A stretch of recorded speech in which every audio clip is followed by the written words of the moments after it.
Welcome to The Explainer. Today, we're diving into a really profound teaching from a classical Buddhist text, and it's all about the nature of sight and, well, reality itself. We're going to see how, according to this ancient wisdom, getting a deeper understanding of our own eyes might just be the key to ending suffering. Okay, so let's jump right in. The story doesn't start with a quiet sermon in a monastery. Nope, it starts with a huge cosmic event. This is the moment the Buddha, the world-honored one, walks into a city, and the very ground literally starts to shake. And we're not talking about a little tremor here.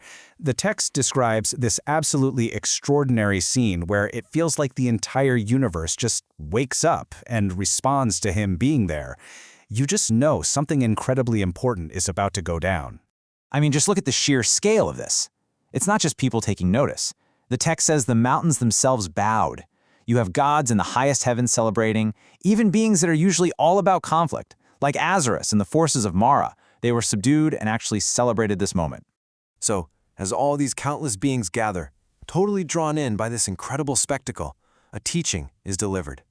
But get this, it doesn't come from the Buddha's own mouth. Instead, a voice just echoes from the empty sky, like the universe itself is speaking the truth for everyone to hear. And what did this celestial voice reveal? A fundamental truth. A teaching that starts with the one thing we all use to see the world, our eyes. It's about to completely reframe what it even means to see. So here's the core teaching. The eye's essential nature is empty. Now this is a really crucial concept, so let's break it down. Empty doesn't mean your eyes aren't physically there. Of course they are. What it means is they don't have some fixed independent self or essence. They're a product of countless causes and conditions all coming together. Light, nerves, your brain, the thing you're looking at, it all has to be there for seeing to happen. And this powerful phrase from the text really sums it all up. The eye, and by extension, that sense of I that we think is doing the seeing, it's not some solid, permanent thing. It's a process. It's constantly changing and totally interconnected with everything else. And the teaching makes it crystal clear that this isn't just some weird fact about anatomy. This same profound insight applies to, well, everything. Our hearing, our thoughts, the things we see and touch, and most importantly, those mental afflictions like greed and anger that cause us so much pain. They are all empty in exactly the same way. So how does this kind of abstract idea become practical? Well, think about it. If our afflictions, like greed and anger, are also empty, what does that mean? It means they aren't a permanent fixture of who we are. They're not us. And that means they can be transformed. And this is where it gets really amazing. As the Buddha walked into the city, people who were suffering from specific mental pains heard a teaching from the sky that was tailored precisely for them. It was like a cosmic prescription, delivered right to the person who needed it most. And the effect was immediate and just perfect.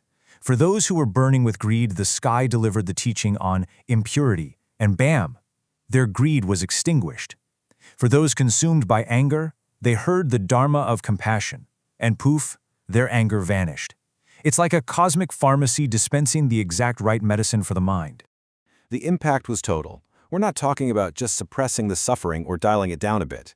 Hearing and understanding these truths completely uprooted it, leaving nothing behind. And that is the ultimate purpose of understanding emptiness. It's not a thought experiment, it's the tool for liberation. But the text adds this fascinating twist. If the Buddha's physical arrival caused all this, you might think that seeing his physical body is the most important thing, right? Well, the sutra suggests we need to look even deeper than that. So this sutra draws this really sharp contrast. You've got two ways of seeing.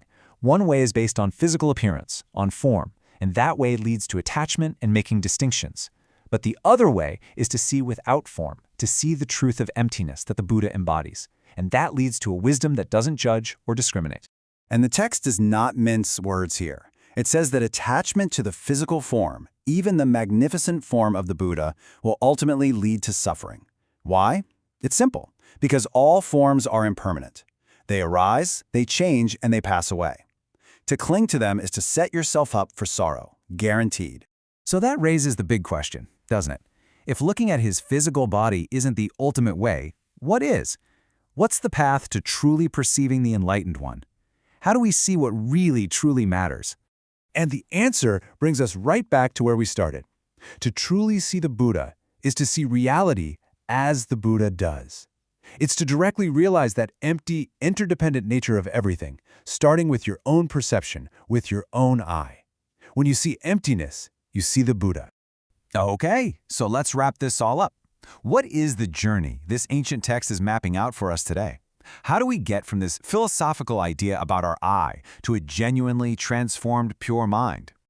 Well, the source lays out a very clear path. And notice step 1, the absolute gateway to all wisdom, is understanding the empty nature of the eye. That one single profound insight is where it all begins. It's what leads to embodying truth itself, gaining limitless wisdom, and realizing the full potential of an enlightened mind. And the most crucial point is this. This isn't just some abstract philosophy to debate. Understanding the seemingly complex idea about the emptiness of our senses is the key. It's the practical path that unlocks a state free from the afflictions that plague us, free from greed, anger, and ignorance. We'll end with this incredible thought from the text. True liberation isn't about going somewhere else or becoming someone different. It's about changing how you see, right here, right now. So the question to leave you with is this. What might change for you if you saw the world, just for a moment, through a truly empty eye?